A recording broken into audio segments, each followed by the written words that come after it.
ማለዳ የመጣ ስታነቃኝ። እንደምን አደራችሁ ክቡራትና ክቡራን የምፅዓቱ አዋጅ ነጋሪ አገልግሎት አድማጮቻችን፣ ሰላም ለእናንተ ይሁን። የማለዳ ቁርሳችንን አሁን ጀምረናል። አዘጋጅ እና አቅራቢ ፓስተር አለማየሁ ነሞ። መልካም ጊዜ ሆነላችሁ። ከሕይወት ምንጭ ውሃ ስታረካኝ። ሰላም ጤና ይስጥልን፣ እንደምን አደራችሁ። ይህ በምፅዓቱ አዋጅ ነጋሪ አገልግሎት እየተዘጋጀ የሚቀርብ የማለዳ ቁርስ ፕሮግራማችን ነው። ወደ ዛሬው የማለዳ ቁርስ ፕሮግራማችን ከማለፋችን በፊት በዚህ ማለዳ ይህንን በቸርነቱና በምሕረቱ የሰጠንን አምላካችንን እግዚአብሔርን አብረን አመስግነን ወደ ዛሬው የማለዳ ቁርስ እናልፋለን። የዘላለም አምላክ እግዚአብሔር ሆይ በምሕረትና በቸርነትህ ይህንን ማለዳ ስለሰጠን እናመሰግንሃለን። በደምህ አጥበህና ቀድሰህ በቁስልህ ፈውሰን መርገማችንን በእንጨት ላይ ወስደህ እኛን ልጆችህ አድርገህ በክርስቶስ ኢየሱስ ስለባረከን እናመሰግንሃለን። እግዚአብሔር ሆይ ስለተደረገልን ሁሉ ክብር ላንተ ይሁን፣ ምስጋና ለስምህ ይሁን። አንተ ከሁሉ በላይ ከፍ በል። የጠላቶቻችንን ጉልበት ሰብረህ ያጋንንትን ምክር አፍርሰህ ዛሬ በዚህ ማለዳ ደግሞ በዚህ ዕለት ቅዱስና ሕያው የሆነውን ቃልህ እንድንሰማ እድል ሰጥተናል። እናመሰግንሃለን። አሁን ደግሞ ቅዱስ የሆነውን ቃልህን ባርክልን። በቃልህ መንፈስ ሕይወታችንን ታንጸው ዘንድ መልካምነትህንና በጎነትህን ታሳየን ዘንድ የተደረገልንን ነገር እናስተውል ዘንድ ከቃልህ የተነሳ ሕይወታችን ይታደስ ዘንድ በኢየሱስ ክርስቶስ ስም እንጠይቃለን። ሁሉን በእጅህ አሳልፈን እንሰጣለን። ሁሉ ለስምህ ክብር ይሁን። ስለ ሰጠን ጊዜ ተመስገን። በኢየሱስ ክርስቶስ ጌታና ጻድቅ ስም አሜን። እየተመለከትን ያለነው የቆላስይስ መጽሐፍ ምዕራፍ 2 ነው። በትናንትናው ዕለት ቁጥር 14 ነበር የተመለከትነው። በእኛ ላይ የነበረውን የሚቃወመንን በትእዛዝ የተጻፈውን የዕዳ ጽሕፈታችንን ደምስሶ እርሱንም በመስቀል ጠርቆ ከመንገድ አስወግዶታል ይላል። እንግዲህ ዕዳችን በመስቀል ሞት እንደተሻረልንና ሞት ከመንገዳችን በመስቀል ተጠርቆ እንደተወገደ ከሳሻችን እንደተጣለ ለመመልከት ሞክረናል። እግዚአብሔር አምላክ ለእኛ ያደረገው ነገር በጣም ትልቅ ነገር ነው። ዕዳ ነበረብን፣ የኃጢአት ዕዳ ልንከፍለው የማንችል።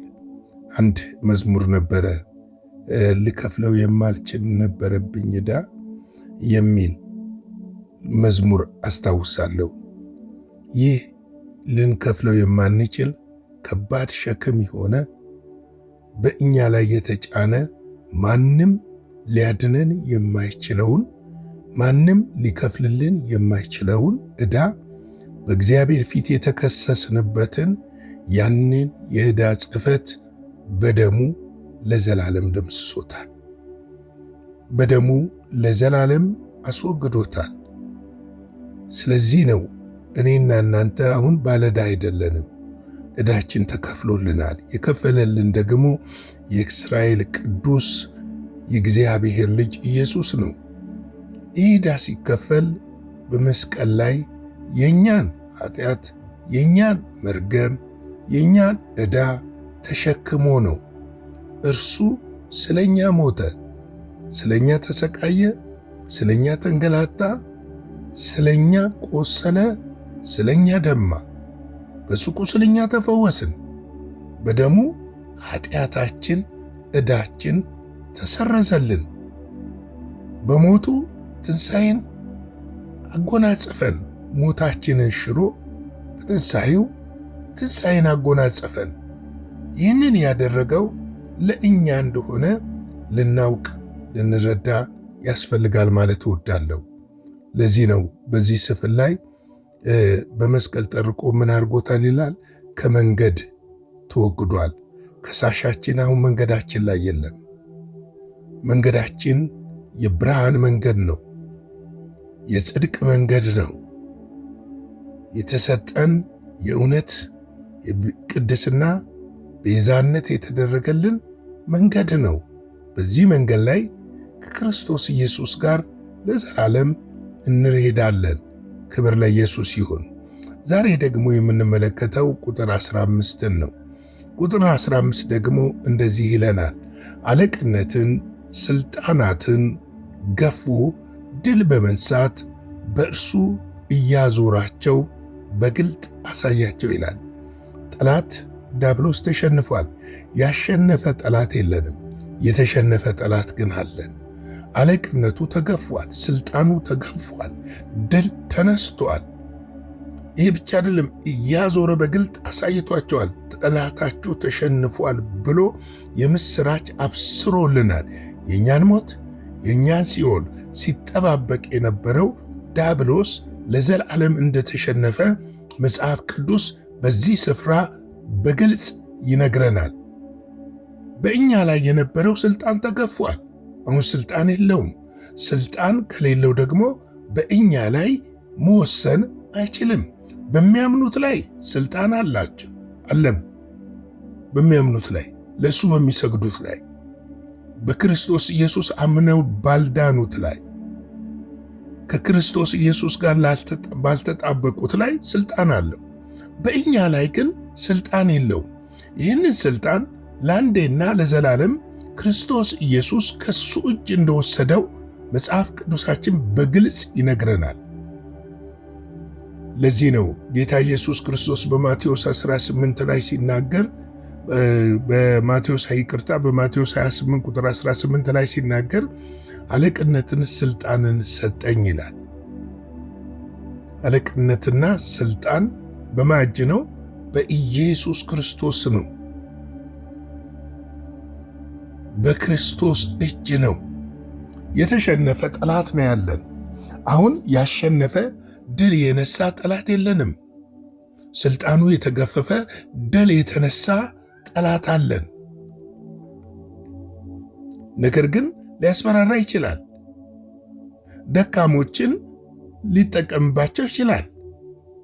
በእግዚአብሔር ቃል እየበረታን በጸሎት እየጠነከርን ስንሄድ ግን በእኛ ላይ ስልጣን ያለው የእግዚአብሔር ቃልና ልጁ ኢየሱስ ክርስቶስ ብቻ እንደሆነ እናውቃለን። የተሸነፈ ጠላት እንደሆነ እንረዳለን። መሸነፍ ብቻ ሳይሆን በድል በመንሳት በእርሱ እያዞረ በግልጥ ምን አረገ ይላል? አሳያቸው ይላል። ቁጥር 14 ላይ ቅድም ያየንበት ክፍል ላይ ከመንገድ አስወገደው ነው የሚለው። ከመንገድ አስወግዶታል። ድል ተነስቷል። ተሸንፏል። ኃይል የለውም፣ ስልጣን የለውም፣ ጉልበት የለውም።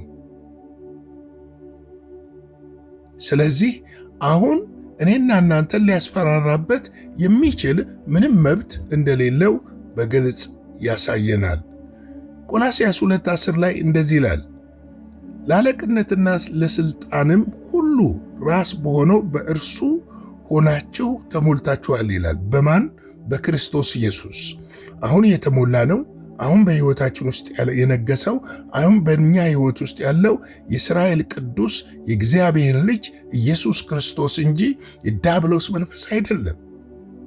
ወገኖቼ፣ የተሸነፈን ጠላት አንፈራው። ብዙ ክርስቲያኖች ግን በዚህ ዘመን የእግዚአብሔርን ቃል በእውቀት ባለመረዳት ምክንያት ዲያብሎስን ሲፈሩት እናያለን። ወይም ደግሞ የእሱን ማስፈራሪያና ዛቻ ሲያሳድዳቸው እንመለከታለን። ልክ አይደለም። የእግዚአብሔር ቃል የሚለው እንደተሸነፈ ነው የሚነግረን። ድል እንደተነሳ ነው የሚነግረን። አለቅነትና ስልጣናቱ እንደተገፈፉ ነው የሚነግረን። አለቃን አይደለም፣ ስልጣን የለውም። ስለዚህ የተሸነፈን ጠላት ልንፈራ የምንችልበት ምንም አይነት መንገድ እንደሌለ ልናውቅ ያስፈልጋል። ለዚህ ነው ድል በመንሳት በእርሱ እያዞረ በግልጥ አሳያቸው። አለቅነትንና ስልጣንን ምን አድርጉት? ገፎት። አለቃ ነበር፣ አለቅነቱ ተገፏል። ስልጣን ነበረው፣ ስልጣኑ ተገፏል። ድል ተነስቷል። ስለዚህ ኃይል የለውም፣ ስልጣን የለውም። ድል መንሳትም ከዚህ በኋላ አይችልም። ለአንዴ እና ለዘላለም ከመንገዳችን አስወግዶታል። ኤፌሶን 6:12 ላይ እንደዚህ ይላል፣ መጋደላችን ከደምና ከሥጋ ጋር አይደለም፣ ከአለቆች ከሥልጣናት ጋር፣ ከዚህም ከጨለማ ዓለም ገዢ ጋር፣ በሰማይ ስፍራ ካለ ከክፉ መናፍስት ሰራዊት ጋር ነው እንጂ ይላል። እንግዲህ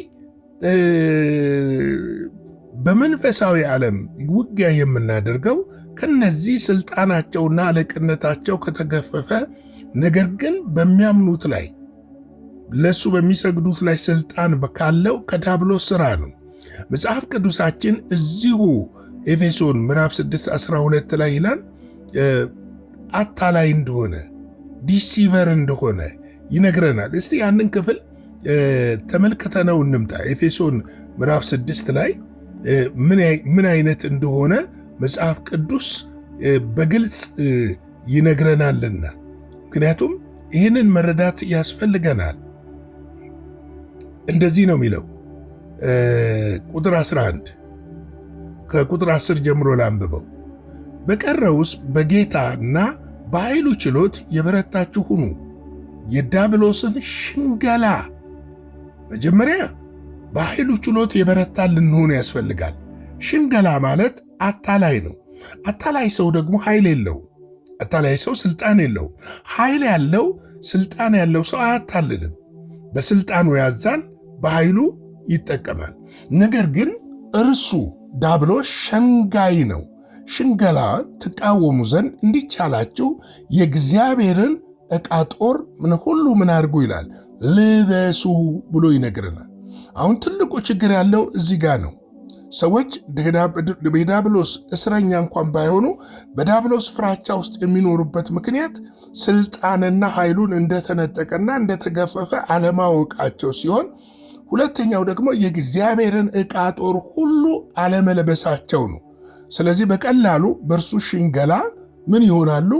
ይፈራሉ፣ ይታለላሉ፣ ይወሰዳሉ። ስለዚህ እርሱ ግን ምን የለውም? ኃይል የለውም፣ ስልጣን የለውም። ነገር ግን ማታለል ይችላል። ምክንያቱም መጽሐፍ ቅዱስ ዲሲቨር እንደሆነ፣ አታላይ እንደሆነ፣ ሸንጋይ እንደሆነ በግልጽ ስለሚነግረን ማለት ነው። ማቴዎስ ቁጥር 12 ምዕራፍ 12 ይቅርታ ቁጥር 29 ላይ ወይስ ሰው አስቀድሞ ኃይለኛውን ሳያስር ወደ ኃይለኛው ቤት ገብቶ ዕቃውን ሊነጥቅ እንዴት ይችላል? ከዚህ ወዲህ ቤቱንስ እንዴት ይበዘብዛል? እኔና እናንተ ኃይለኛ ነው የተባለውን የማሰር ስልጣን አለን። ስልጣንን ሰጥቶናል። ሉቃስ 10 ላይ እንደዚህ ነው የሚናገረው፣ ስልጣንን ሰጥቻችኋለሁ ነው። ቁጥር 19 በምድርና በሰማይ ምን አድርጌያችኋለሁ? ስልጣንን ሰጥቻችኋለሁ። ምን እናረግ ዘንድ? እባብና ጊንጡን እንረግጥ ዘንድ ሁሉ በጠላት ኃይል ሁሉ ላይ ስልጣንን ሰጥቶናል።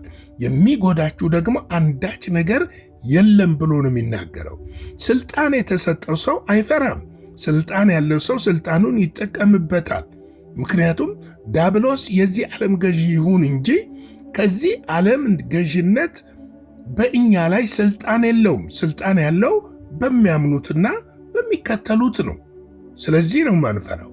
ምክንያቱም የኔና የእናንተ ስልጣን የተሰጠን ከእግዚአብሔር ዘንድ እንደሆነ እንረግጠው ዘንድ እንቃወመው ዘንድ ስልጣን ተሰጥቶናል። ስለዚህ አለቅነትና ስልጣኑ ምን ሆኗል? ተገፏል። ድል ተነስቷል። ከመንገዳችን ተወግዷል። ይህንን በደንብ እንድናስተውል እፈልጋለሁ። እንግዲህ ላይክ፣ ሼር፣ ሰብስክራይብ እያደረግን ለብዙዎች እናጋራ። ነገ በሌላ በቀጣይ ክፍል እስክንገናኝ ድረስ አጭር ጸሎት ጸልየን የዛሬውን የማለዳ ቁርስ በዚህ እናበቃለን። የዘላለም አምላክ እግዚአብሔር ሆይ ስለዚህ ማለዳ ስለ ምሕረትህና ስለ ቸርነትህ ስለ በጎነትህና ስለ መልካምነት ሁሉ ክብር ምስጋና ለታላቁ ስምህ ይሁን። በነገር ሁሉ ስለረዳን፣ በነገር ሁሉ ስላገዝከን፣ በነገር ሁሉ አቅምና ጉልበት ስለሆንከን እናመሰግንሃለን። ኖ በዚህን ሰዓት ደግሞ የታመሙ ይፈወሱ፣ ያዘኑ ይጽናኑ፣ የተሰበሩ ይጠገኑ። እጅህ ስለ እነሱ የቆሰለው እጅህ በቁስላቸው ላይ እንዲያርፍ በኢየሱስ ስም ጸልያለሁ።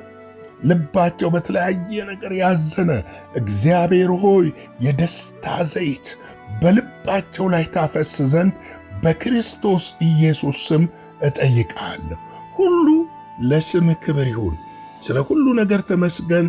ቀኑን ባርክልን፣ በደምህ ሸፍነን፣ ከክፉ ሁሉ ጠብቀን። በኢየሱስ ጌታ ድንቅ ስም አሜን።